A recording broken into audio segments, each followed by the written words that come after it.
Si je voulais voler ton compte Google, je n'essaierais même pas de pirater Google. Non, c'est pas Google que je piraterai, c'est toi. Ta confiance, tes réflexes et cette fâcheuse habitude que tu as de cliquer sans regarder. Je créerai un site web, un jeu en ligne gratuit ou un concours avec un iPhone à gagner. Et pour y accéder, je te demanderai une seule chose. Te connecter avec ton compte Google.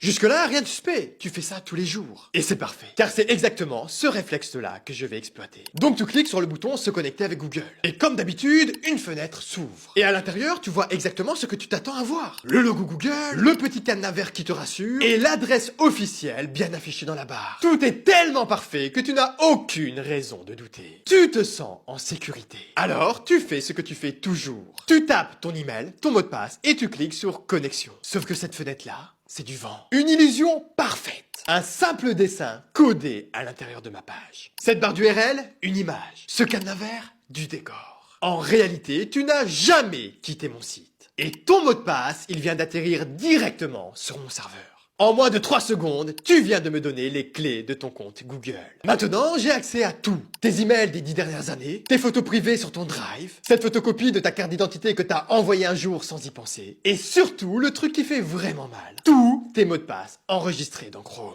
Avec ça, je peux ouvrir un crédit à ton nom, vider ton compte bancaire, voire détruire ta réputation. Pendant que toi, tu te demandes encore pourquoi Google te dit mot de passe incorrect. Mais heureusement pour toi, je ne suis pas là pour ça. Cette arnaque s'appelle le browser in browser. Les escrocs créent une fausse fenêtre à l'intérieur de ton navigateur qui ressemble exactement à la vraie. Pour t'en protéger, c'est simple. Avant de taper ton mot de passe dans une fenêtre pop-up, essaye toujours de la déplacer en dehors de ton navigateur. Une vraie fenêtre, tu peux la bouger partout sur ton écran. Une fausse reste bloquée à l'intérieur de la page. Et n'oublie jamais, un cadenas vert, ça se dessine.